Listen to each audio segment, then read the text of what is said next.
Hi everyone, welcome to me and mommy. This is me Shaily and आज हम बात करने वाले हैं छोटे बच्चों से रिलेटेड एक बहुत ही इंपॉर्टेंट टॉपिक के बारे में, which is how to clean baby nose. तो जब बच्चे बहुत छोटे होते हैं, लाइक जब वो पैदा होते हैं तो उनकी नोज़ बहुत सॉफ्ट होती है, बहुत छोटी भी होती है। तो उसको क्लीन करना क्यों ज़रूरी है, कैसे आप उसे रेगुलर बेसिस पे क्लीन कर सकते हैं, एंड इसके अलावा अगर बच्चों को कोल्ड हुआ है या स्टफी नोज़ है, कोई कंजेशन है, तो उस टाइम पे आपको क्या करना चाहिए, वही सब आज इस वीडियो में हम आपके साथ शेयर करेंगे। तो वीडियो अगर आपको हेल्पफुल लगे, पसंद आए, तो इसको लाइक जरूर कीजिए।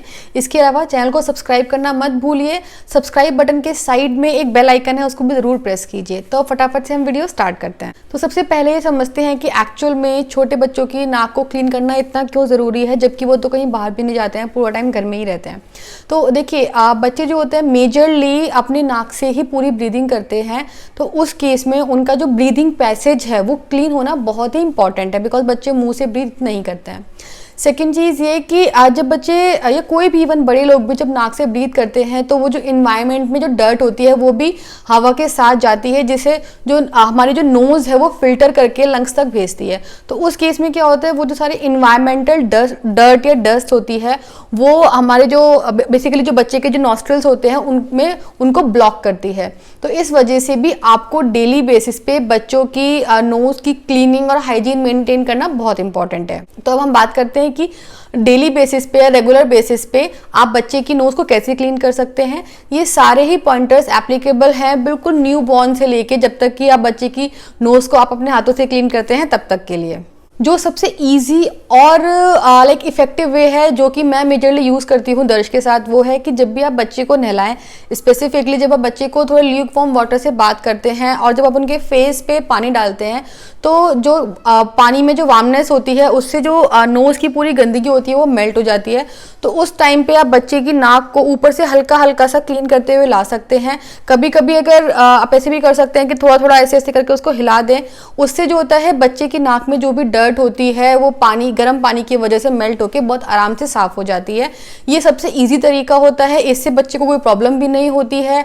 बस आपको ध्यान रखना है कि आपको बहुत जोर से प्रेस नहीं करना और बहुत देर तक प्रेस नहीं करना है, अदरवाइज बच्चे को लाइक ब्रीथ करने में थोड़ी सी प्रॉब्लम हो सकती है।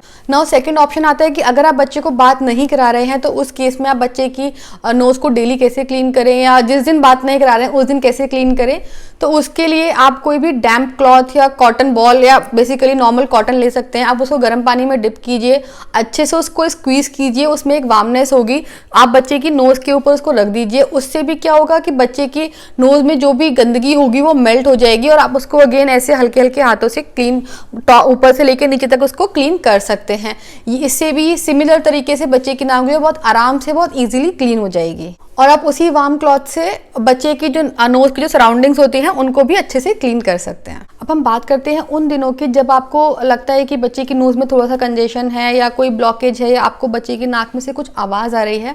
तो उस टाइम पे सिर्फ इतनी क्लीनिंग से काम नहीं चलता है, कभी कभी तो कुछ एडिशनल क्लीनिंग आपको करनी पड़ती है। तो वो आप किस तरीके से कर सकते हैं, उसमें जो सबसे बेस्ट और सबसे ईजी तरीका है वो ये है कि आप बच्चे की नोज़ को या फेस को थोड़ा सा स्टीम करें। अब बच्चा इतना छोटा है तो उसको स्टीम कैसे कर सकते हैं, तो स्टीम करने के दो ऑप्शन होते हैं। या तो जब बच्चा सो रहा है या लेटा हुआ है आराम से, जब आपको पता है कि बच्चा मूव नहीं करेगा, तो उस टाइम पे आप बच्चे के साइड में, लाइक बेड के साइड में या नीचे या बच्चे के क्रिब के साइड में या नीचे एक स्टीमर ऑन कर सकते हैं, जिससे जो स्टीम है वो बच्चे के फेस तक पहुंचेगी और उससे जो बच्चे की नोज़ में जो भी गंदगी है वो मेल्ट हो जाएगी। दूसरा ऑप्शन ये है कि जब भी आप बच्चे को नहलाने के लिए लेकर जाएं, उस टाइम पे उसको बाथरूम में लेकर जाने से पहले आप थोड़ी देर पहले गर्म पानी का शावर ऑन कर दें। उससे क्या होगा, बाथरूम में काफ़ी स्टीम क्रिएट हो जाएगी और आप उसके बाद बच्चे को लेकर जा सकते हैं। तो इन दो तरीक़ों से आप बच्चे को स्टीम दे सकते हैं और स्टीम के देने के बाद बच्चे की नाक को अगेन आप उसी तरीके से ऊपर से लेकर नीचे तक क्लीन कर सकते हैं और ईजिली वो क्लीन हो जाएगी। सेकेंड ऑप्शन वो भी काफ़ी इफेक्टिव रहता है, वो है कि आप जो एक नेज़ो क्लियर सलाइन ड्रॉप्स होती हैं वो अपने पास रख सकते हैं। मैक्सिमम केसेस में डॉक्टर आपको पहले से ही वो रिकमेंड कर देते हैं। तो जैसे बच्चा जब सुबह को एसी में सोकर उठाए तो उस टाइम पे आप उसको डाल सकते हैं, क्योंकि उस टाइम पे बच्चे की नोज़ काफ़ी ड्राई हो जाती है या कुछ भी आपको कंजेशन लग रहा है तो वो आप डाल दीजिए। आप लाइक एक ड्रॉप इस नाक में, फिर कुछ सेकंड वेट कीजिए, फिर एक ड्रॉप दूसरे नाक में, और उसके बाद अगेन आप कुछ सेकंड का वेट करके बच्चे की नाक को इस तरीके से क्लीन कर सकते हैं। उससे भी जो सारी गंदगी होगी वो आप बच्चे की नाक में से निकाल सकते हैं। इवन इन ड्रॉप्स को आप दिन में मल्टीपल टाइम भी यूज़ कर सकते हैं, 4 से 5 बार। ये एब्सोल्युटली सेफ होती हैं बच्चे के लिए। बस आपको ये ध्यान रखना है कि आप दोनों नाक में एक साथ काफ़ी ज़्यादा ड्रॉप्स मत डाल दीजिए, क्योंकि क्या होगा कि अगर बच्चे के दोनों नाक में लिक्विड होगा तो उसको थोड़ी देर के लिए ब्रीदिंग करने में इशू हो सकता है। तो बेटर है कि आप एक नाक में डालिए, कुछ सेकंड वेट कीजिए और उसके बाद दूसरे नाक में उसको डालिए। ना हम बात करते हैं थर्ड ऑप्शन की। तो जैसे जब बच्चों को काफ़ी कोल्ड हुआ होता है तो उनकी नाक काफ़ी बहती रहती है, तो उस केस में आप ऐसे कर सकते हैं कि जैसे जब बच्चा सो रहा है, जब बच्चा थोड़ा बहुत ज़्यादा एक्टिव मूड में नहीं है, उस टाइम पे आप एक कॉटन बड ले सकते हैं, ईयरबड ले सकते हैं बिल्कुल क्लीन। उसको आप हल्का सा बच्चे के लाइक सिर्फ आउटर पोर्शन पे, ताकि जो भी लिक्विड बच्चे के नाक के आउटर साइड पर है वो आप उसे क्लीन कर सकते हैं। तो बिल्कुल लाइक इस तरीके से करके आप उस लिक्विड को अब्जॉर्ब कर सकते हैं उस कॉटन बड के थ्रू। क्योंकि कभी कभी क्या होता है, अगर आप हैंकी से उसे काफ़ी ज़्यादा क्लीन करते हैं तो बच्चे की जो नाक होती है वो यहाँ से रेड हो जाती है, कभी कभी छिल भी जाती है, लैशेज हो जाते हैं। तो आप इस तरीके से उसको आराम आराम से टच करके ऐसे क्लीन कर सकते हैं। आपको नाक के अंदर नहीं डालना है, बट हाँ नाक के इस एरिया को आप अच्छे से उससे क्लीन कर सकते हैं। ना अगर इन सब तरीकों से आपको लग रहा है कि बच्चे की जो नोज़ है वो प्रॉपरली क्लीन नहीं हो रही है, आपको कुछ और ज़्यादा इफेक्टिव चाहिए, तो उस केस में नेज़ल एस्पिरेटर्स या बल्ब आते हैं, जो कि मैंने कभी यूज़ नहीं किए हैं, मैंने सिर्फ उनके बारे में पढ़ा है और यूट्यूब पे देखा है। बट आप अपने डॉक्टर से बात करके या किसी से डिस्कस करके जिसने उसको यूज़ किया हो वो भी ट्राई कर सकते हैं। वो भी अल्टीमेटली नाक की जो भी डर्ट होती है उसको बाहर निकालते हैं, जिससे बच्चे को ब्रीदिंग करने में या बच्चे की जो नाक है वो खुल जाती है। इन सारे ही तरीकों के बाद आपको एक चीज़ का ध्यान रखना है कि जब भी आप बच्चे की नाक को क्लीन कर रहे हैं रेगुलर बेसिस पे, या जब उसको कोई कोल्ड हुआ है, किसी भी तरीके से जब बच्चे की नोज़ को क्लीन करते हैं तो उसके बाद हल्का सा मॉइस्चराइजर इस एरिया पे ज़रूर अप्लाई कर दीजिए, ताकि जो भी आपने चाहे, बिकॉज आपने अगर गर्म पानी से उसको साफ़ किया है, स्टीम के थ्रू साफ़ किया है, तो एक ड्राइनेस हो जाती है स्किन पे। तो उन सब के बाद क्लीनिंग के बाद वैसे भी आपको मॉइस्चराइजर लगाना ही होता है।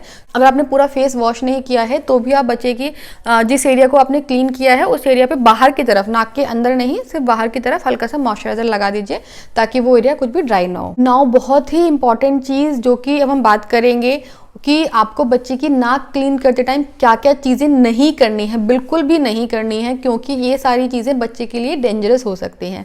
इसमें सबसे पहला और जो कॉमन मिस्टेक जो इवन मुझे भी काफ़ी लोगों ने बोला है करने के लिए, जो आपको नहीं करना चाहिए, आपको बच्चे की नाक में नेज़ो क्लियर ड्रॉप्स के अलावा कोई भी लिक्विड नहीं डालना है। ना तो वाटर डालना है, ना ही कोई ऑयल डालना है, कुछ भी नहीं डालना है किसी भी तरीके से। ना ही आपको उसको ड्रॉप की तरह डालना है, ना ही आपको उसको कॉटन में डिप करके डालना है। बच्चे की नाक के अंदर कोई भी ऐसा आइटम नहीं जाना चाहिए जो बच्चे की नाक को या ब्रीदिंग को ब्लॉक कर सकता है। और वैसे भी ऑयल तो काफ़ी थिक होता है, तो और बच्चे की नाक तो बहुत छोटी होती है, तो ऑयल बिल्कुल भी आपको नहीं डालना चाहिए।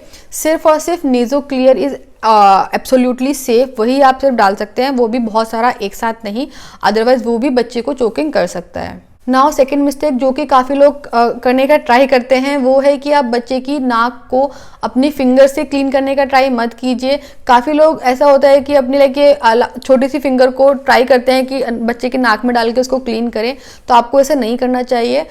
इससे एक तो बच्चे की नाक बहुत छोटी होती है, उसको अगर आप अननेसेसरी पुश करेंगे तो बच्चे को उससे पेन होगा।